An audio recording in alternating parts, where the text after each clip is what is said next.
Pushkin.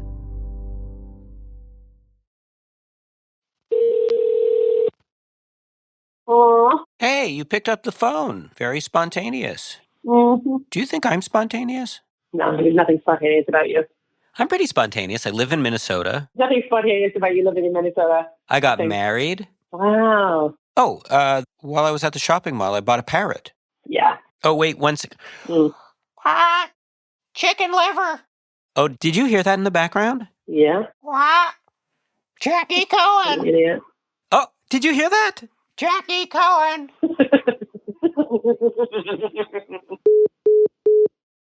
What? She hung up on you. I know she did, imaginary parrot.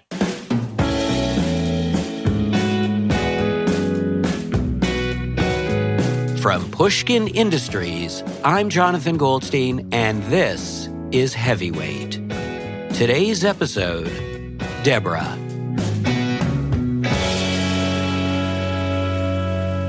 Right after the break.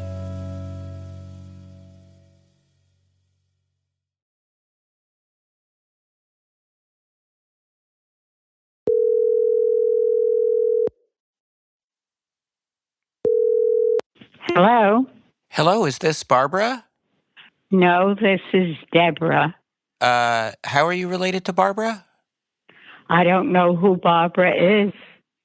Although this might sound like a classic Cheech and Chong routine, it's actually me phoning Deborah. Deborah, you should know, is 102 years old. Yet it is I who is having the senior moment. Oh my, I'm so sorry. For some reason, I think I thought your name was Barbara. It's okay. I've lived long enough. I could take any name. I'm phoning Deborah, her name is Deborah, because she made a discovery recently that has turned her life on its head. It all began with a phone call from her daughter, Lee. She called me several months ago, and she said, Mom, given your age, I'd like to help you clear out your storage room. So I said, fine, when are you coming? She said, now. The storage room is a room in Deborah's Bronx apartment. She affectionately calls it the snake pit. It's where expired vitamins and broken kitchen appliances collect. While cleaning it out, her daughter Lee saw something that caught her eye. And she walked out of the storage room with a cardboard box. Written across the top of the box were Deborah's initials. And beside those initials, underlined in black ink, were the words, "Go through." When Deborah lifted the lid, she uncovered something she'd stashed away long ago and had never gone through. 256 letters written to me when I was 21. The letters, tied up in ribboned bundles, were from Deborah's first love, a man named Jerry Robbins. We were engaged to be married. Oh.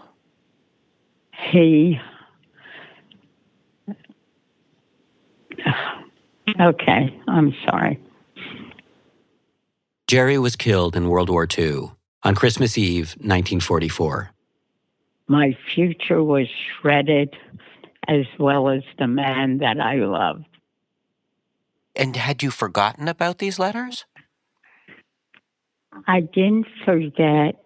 I just found his death so disturbing, I couldn't take it. So I sequestered that aspect of my prior life away and never looked at it again. She has a really powerful ability to flip the switch, as she calls it. This is Deborah's daughter, Lee. Put it away, not think about it. And that's just what Deborah did. To escape the grief of Jerry's death, she threw herself into graduate school, got a master's degree in social work, and from there, life just kept unspooling. She married a man named Irving who was an attorney and a good provider, and together they raised 3 kids. But all the while, through 64 years of marriage, through every move, every new chapter, Deborah kept the box with its lid closed shut. Until recently.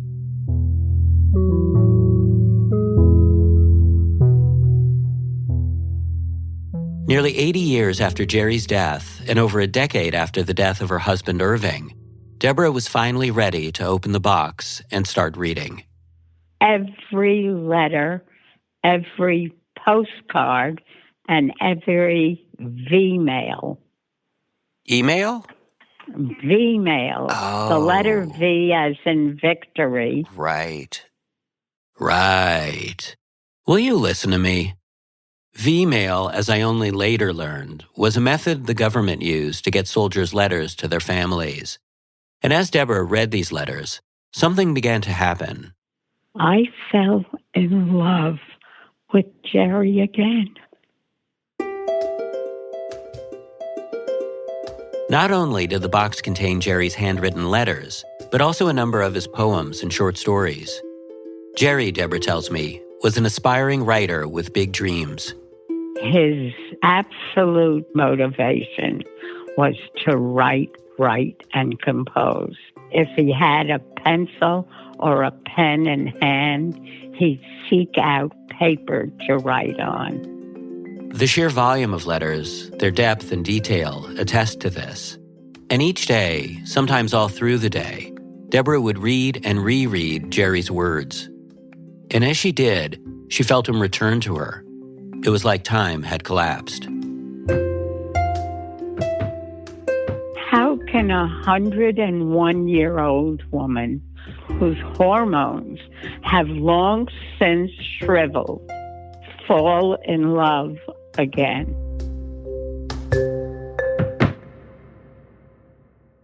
Deborah's daughter Lee noticed the change that came over her mother, how re-energized she'd become. And Lee thought that was wonderful, to a point. There's a thin line because she started slipping into what we would call Jerryland. Oh, what is that? That is, not to label it too much, but a kind of overarching obsession with all things Jerry. All she did was live in Jerryland. This is Deborah's other daughter, Lauren. And every time I called her up or would see her, it would be, Jerry said this and Jerry said that. She would spend all my conversations with her just talking about Jerry. It sounds a little bit, the way you describe it is like, like when a teenager's in love, Yep. They're just drawing like the person's name and heart, in their notebook or something. Yeah, you just can't help but talk about it all the time. Lauren says their mother stopped watching movies, reading books, attending the classes she took online. I was concerned about it. Lee was concerned about it. We all kept saying, here, Mom, here's a great book. Read this. Watch this. Why don't you invite people over? And it was truly like she was in a bubble.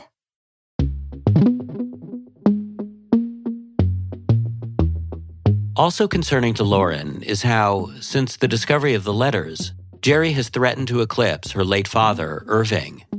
For proof, you need look no further than Deborah's living room.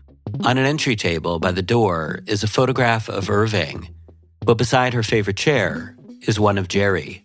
Sitting right next to her, and my father is off to the side. What the hell? How does that make you feel? Weird. Strange. Deborah, for her part, insists her feelings for Jerry have no bearing on the love she feels for her late husband. But this passionate side of Deborah is new to Lauren.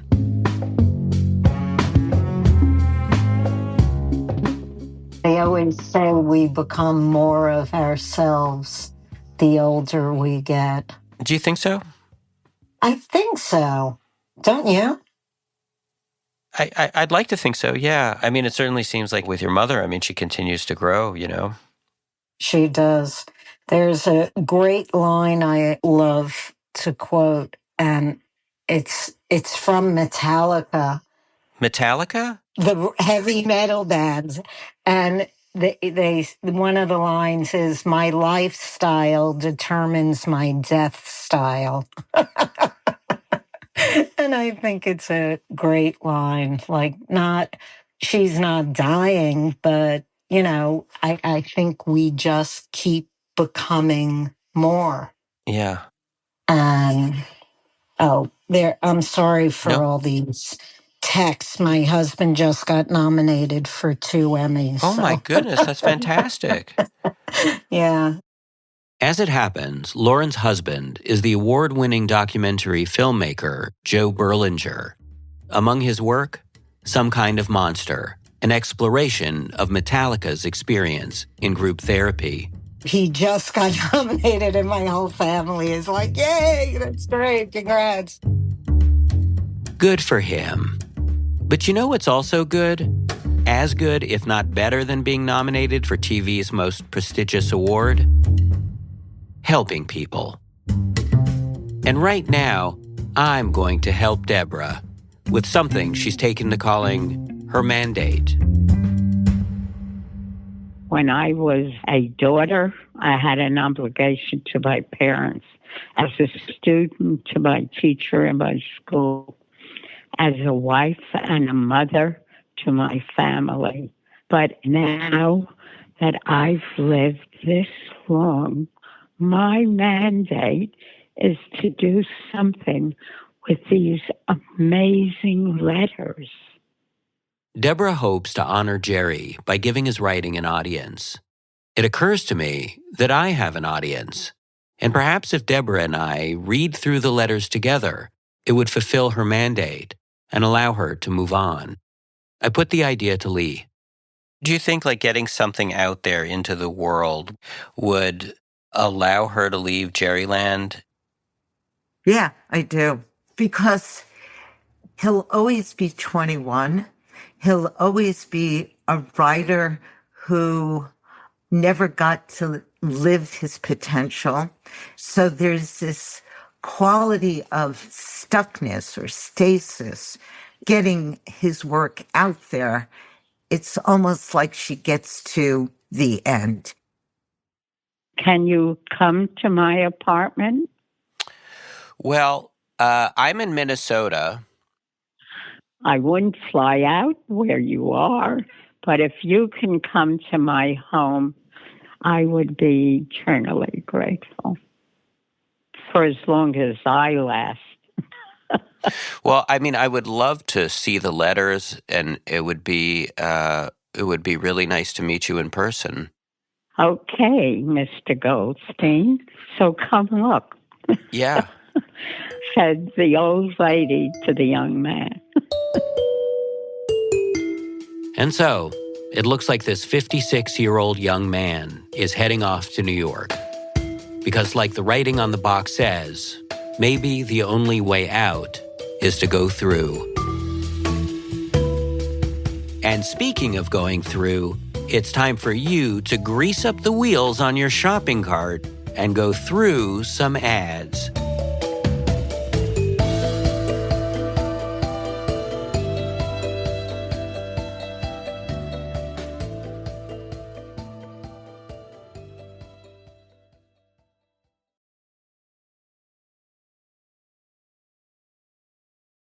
$256 letters. It took several weeks for my producer Phoebe and me to read them all. Many of the letters were missing dates and locations, but we puzzled our way through, doing our best to bring chronological order. And as we did, a life emerged, and a portrait of the young man who lived it. We went through all 256 of the letters. Oh, yeah. Boy. So you know Jerry. Oh, yeah. So let's why don't we just start off by reading the first letter. Here goes. Dear Deb, finding myself with a few spare moments. Jerry's first letters are from the spring of 1940, nearly 4 years before he enlisted. My mother advised me that she doesn't mind my staying in your house till all hours of the night. She likes you quite a bit. which practically makes it unanimous. Deborah and Jerry had been friends since their elementary school days in Brooklyn, but their friendship was beginning to blossom into something more. What were you guys doing until all hours of the night? Talking. As passionate as it was never consummated, which is my regret. It is a regret. Oh, intensely so. Deborah says she was waiting for marriage. But we would have had a hot time together.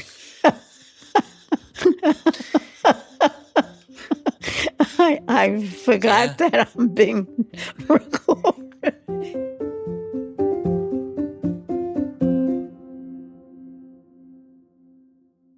Jerry lived over an hour away by subway, and before texting, emails, and the prevalence of phone calls, weekend rendezvous were planned out over letters.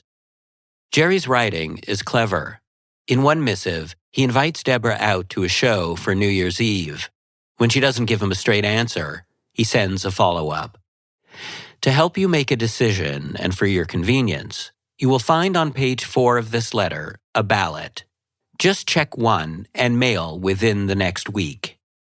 The ballot shows 2 options, yes and yes. Be it in his letters or his short stories, Jerry had a way with a closing line. His fiction often showcased an ironic reveal in the final sentence. In one story, the peacenik babbling in the mental institution turns out to be a former war commissioner.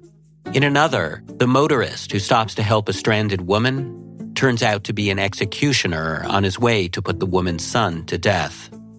They were like Twilight Zone episodes, almost 20 years before the show went on the air. Jerry shared drafts of these stories along with poems. Deborah appreciated his lyrical turns of phrase. I call them Jerryisms. Instead of war, he says, man-made madness. Instead of bullet, hot sperm of death. How is that? Hot sperm of death.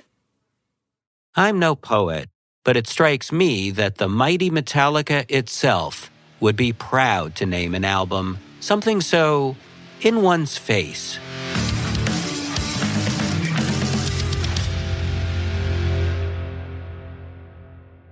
As a student at Columbia studying to be a writer, Jerry was exempt from the draft. But in the winter of 1943, he decided to leave school and enlist. Aside from his parents, Deborah was the first person he told. Since one of my guiding rules, he wrote, has always been, to thine own self be true, I feel I can't stay out any longer, just paying lip service to my beliefs. From boot camp, Jerry's letters arrived in Deborah's mailbox every day. His clever short stories with the tidy Twilight Zone endings gave way to reportage. Jerry detailed the eccentric characters he met, the sergeant with a jaw like a rock, the chaplain who was a secret lush. But he also shared his feelings.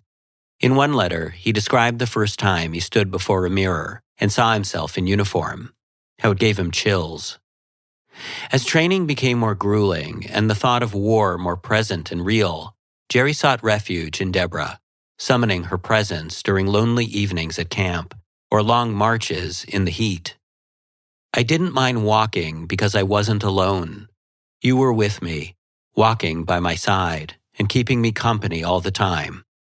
We spoke about 1,000 things, my furlough, the invasion, what we're going to do together when I come back. I recited poetry to you, and when no one was watching, I put my arms around you, held you close to me, and whispered, I love you, into your ears.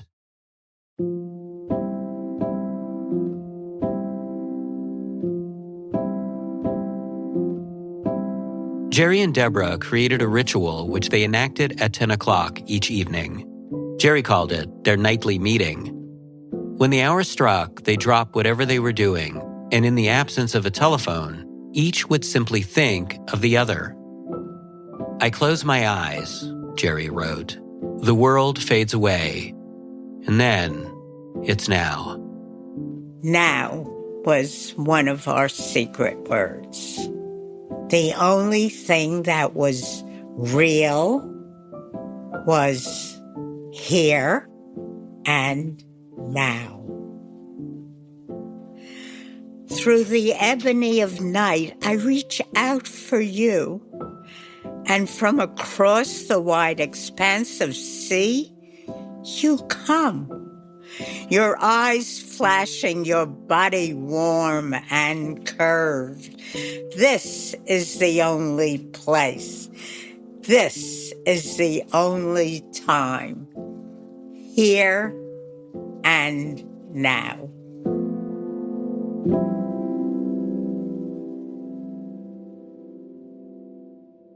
Do you want to read another letter? This one will be a special one. Sure. So here I go again, doing things crudely and probably very badly. Honey, I want to get engaged on my furlough. I needn't add that I'm anxiously and eagerly awaiting your reply.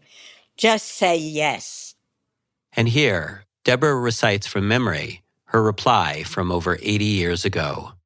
My answer to you is yes, yes, yes. Back at boot camp, time marched on. And in the fall of 1944, Jerry received notice. He was going to be deployed. But before his deployment, he was granted a final furlough. So he went home to see Deborah, where he gave her a ring. Together they made plans for the future, talked about everything that lay ahead once he was home for good. And then, standing on the subway platform in Washington Heights, they said their last goodbye. I can almost feel it. I remember kissing him and saying, "This isn't good. I don't know what's happening." And I went into the train and I cried hysterically all the way till the last stop on that train.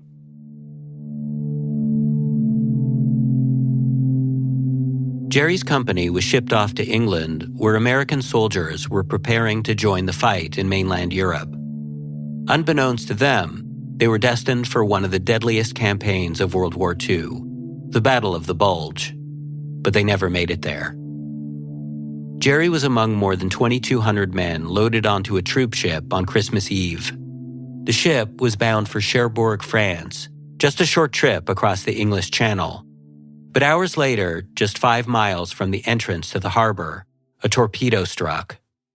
A survivor described the slender silver missile cutting through the water and colliding with the ship as having shaken the vessel from stern to stern. Hundreds of men in the lower decks were killed instantly as the sea rushed into the massive gash. Those who made it to the upper decks weren't much better off.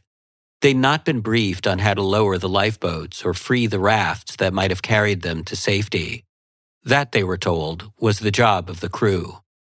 But the crew, a Belgian outfit, spoke little English and had little loyalty to the American troops aboard. And so it happened that many crew members abandoned ship, while the Americans aboard still had no idea they were slowly sinking. Many soldiers were presumed to have gone down with the ship. Others were lost to injuries and hypothermia. In the end, 763 men died. Jerry was one of them. After 6 months of training, he saw 1 day of war.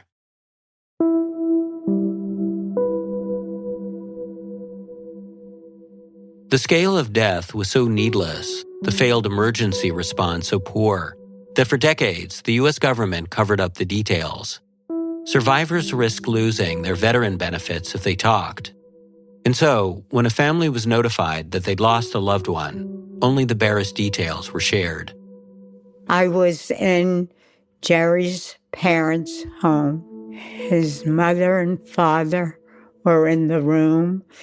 They handed me the telegram. In the months before he died, looking towards the war he was about to enter, Jerry wrote a poem. All I ask for, God, in the brief second before eternity swallows me up, a glimpse of the world that is to be, where no man need make a prayer like mine. Then will I know there is meaning amidst this man-made madness. In a certain way, I've never verbalized this, but in a certain way, the discovery of those letters have turned my life upside down because I don't feel as happy as I used to feel. I really don't. It's the first time I've heard Deborah say this. I thought for Deborah, Jerryland was a happy escape, and it seems it can be, but there's sadness there too. After discovering the box, Deborah found herself having nightmares. The letters abruptly end in 1944, so in place of an actual ending, Deborah's mind crafted its own. She dreamt of Jerry in the water. She dreamt of him frozen in the English Channel. And it was like a piece of Deborah was stuck there with him. Recently, though, I learned something that might help Deborah to work herself free.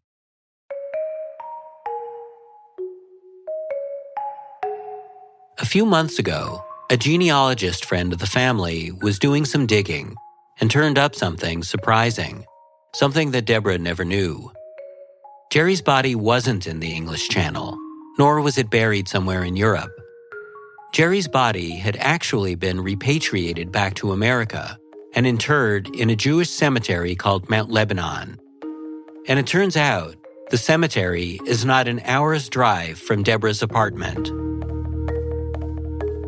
To move on from Jerryland, maybe Deborah needs more than just to revisit the past or honor the past.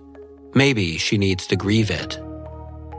Leaving the house at 102 is not so easily done, and Deborah has yet to visit Jerry's grave. I ask if it might be something we can do together. Anything that brings me closer to him, I'm game. After the break, Jerry.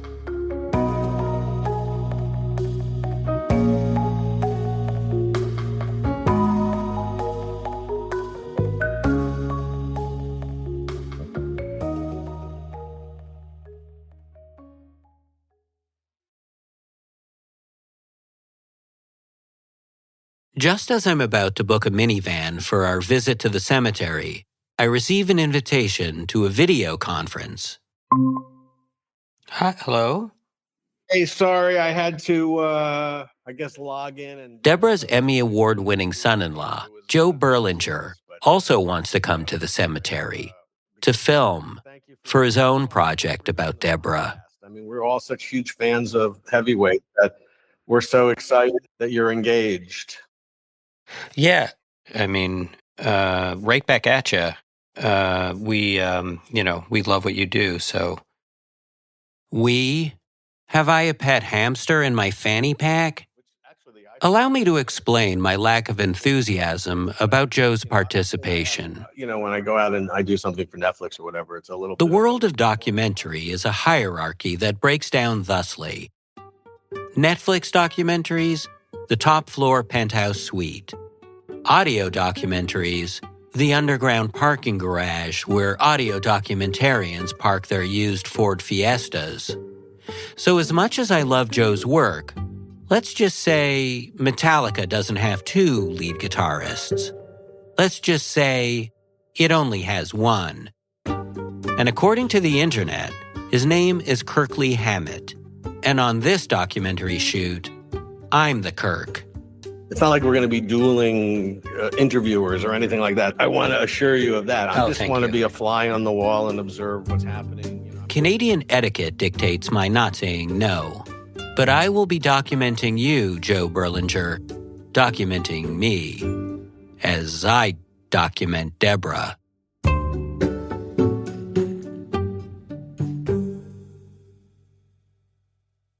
On a sunny morning in October, we all meet at Deborah's. Hello. Hi. Hi. Hi, Jonathan. Hi. Deborah is seated by the window wearing a colorful kerchief around her neck. The sunlight illuminates her shoulder-length white hair in a puffy halo. I'd like to say a few words, if that's okay. Of course. Deborah has prepared a speech about Jerry that she'd like to recite at his gravesite.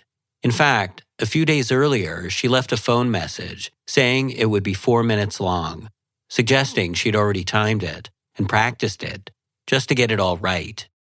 My worry is that with a speech already committed to memory, Deborah might have already decided how, and how much, she wants to feel. Yep, thank you.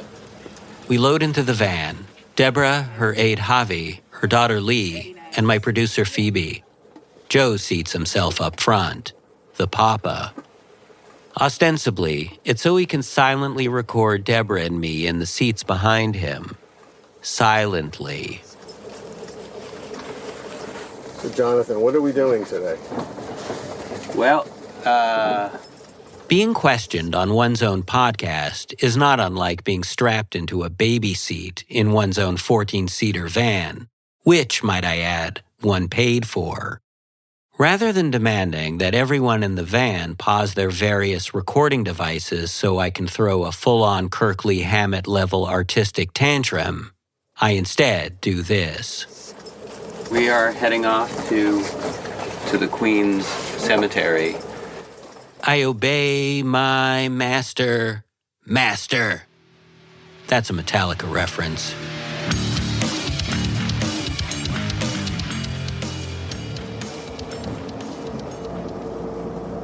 We ride through Washington Heights, where Jerry grew up, past the grounds of the World's Fair, where he and Deborah spent many a summer's afternoon. That was the greatest dates we ever had.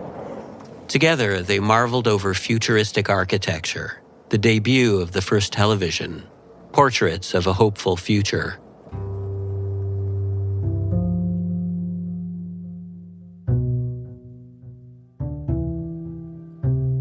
When we arrive at the cemetery, we consult the map. The cemetery is so large that it has streets, and the streets have names. Jerry's not on Paradise Avenue, is he? He actually is just off of here. He is? How about that? Okay, Okay. we're ready to go. Oh, Next phase, Mom. okay. I got the stones. We all get out of the car. According to the map, Jerry's grave isn't far. Deborah's aide wheels her towards the aisle of tombstones. Okay. What's going through my mind now is a letter from Jerry saying there's so many things I want to do with you. Oh, there. Oh. And suddenly, there it is, the headstone. Beloved son and dear brother, Private Jerome Robbins, Jerry. Oh, God.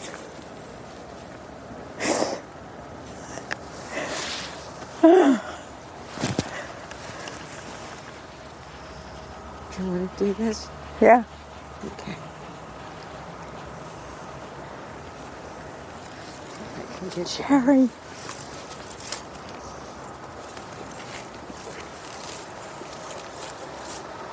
We brought along the Kaddish, if you wanted to say it. You don't have to bring it to me. I know it. You know it. Okay. Yeah. Obvious Kaddish. Oh, my beloved Jerry. בחייכם ויהיכם בחיי תחב. שואל בגלה בזמן קריב.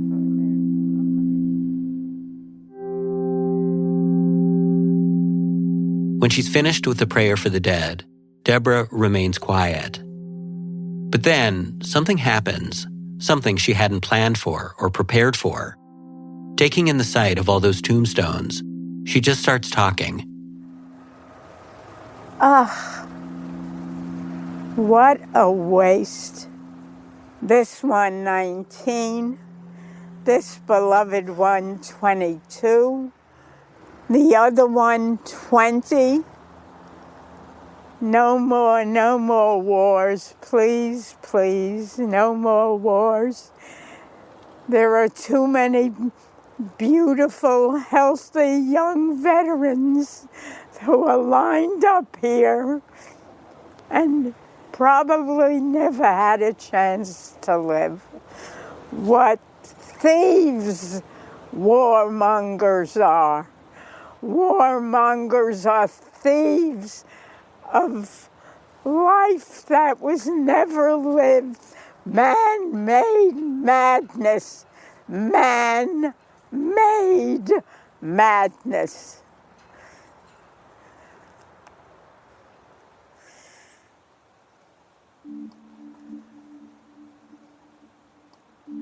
Okay, I said enough, Sharon.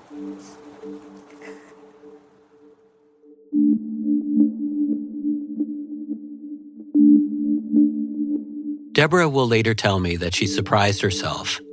For all the words she'd prepared, these words, she said, came from the guts.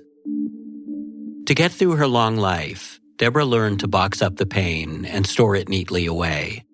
But maybe, if you live long enough, everything, even those buried things, rise to the surface again, searching for light. Ready? 1, 2, 3. One more step, Mom. I know. We all load into the van and settle back in for the journey back to the Bronx. How are you feeling? I thought it would be painful, and it wasn't painful. I got a refill of energy. It was a little bit of stealing from his strength, and that really came from being with Jerry. A young man, at a time when he needed love most, conjured a spectral companion to journey by his side. And now, almost a century later, an old woman does the same. It's the sort of ironic twist that could have flowed from Jerry's pen.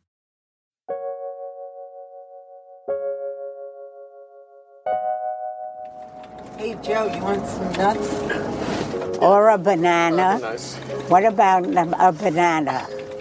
Back in the van, Joe reminds Deborah that it's his daughter, Deborah's granddaughter's 31st birthday. Oh, that's right. Should we call her? Huh? Yes. When she gets home, Deborah will return some phone calls, maybe take a nap. All the little things that make up a life.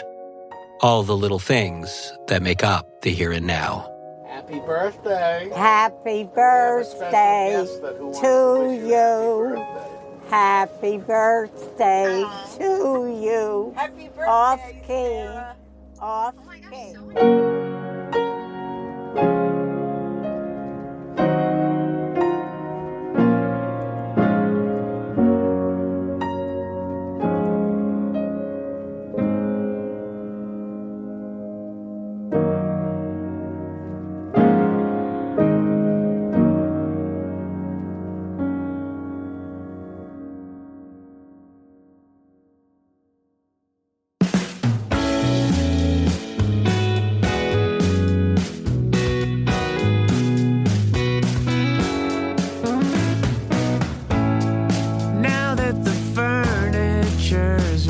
returning to its Goodwill home. Now that the last month's rent is scheming with the damage deposit, take this moment to decide if we meant it, if we tried, or felt around for far too much, from things that accidentally touched. This episode of Heavyweight was produced by Phoebe Flanagan and me, Jonathan Goldstein. Our senior producer is Kalila Holt. Our supervising producer is Stevie Lane. Editorial guidance from Emily Condon. Special thanks to Chris Neary, Lucy Sullivan, Ben Natif-Haffrey, and Greta Cohn. Special thanks also to Daria O'Connor, Jack Eiferman, and Alan Andrade, the author of the book Leopoldville, A Tragedy Too Long Secret, which is a great read if you want to learn more about the sinking of Jerry's ship. Deborah is publishing a collection of Jerry's writing that will soon be available on Amazon. You can find more information about the book at waitformeworld.com. Her daughter Lee has been working on a screenplay about Deborah and Jerry. She's hosting a live read of the script on January 20th at Jazz Forum in Tarrytown, New York. As for Joe, he has 2 Netflix documentaries coming out early next year. Emma Munger mixed the episode with original music by Christine Fellows, John K. Sampson, Blue Dot Sessions, Bobby Lord, and Emma Munger. Additional scoring by Chris Zabriskie. Our theme song is by the Weaker Thans, courtesy of Epitaph Records. This is the end of our season, the final episode, but we'll be back in the spring with some more fun stuff, so keep an ear out. And we've got a new season coming your way next fall, so if you have a story for us, don't be withholding, okay? Email us at heavyweight@pushkin.fm. Happy holidays to all, and thank you for your continued support and listenership. I'm Jonathan Goldstein. Ta-ta. Ciao for now. Adieu. Don't use that stuff at the end. But you could put that part in. You could put in the part of me saying, don't use that stuff at the end. And then you could put in the part where I'm saying, don't use this stuff. Okay? It'll be fun.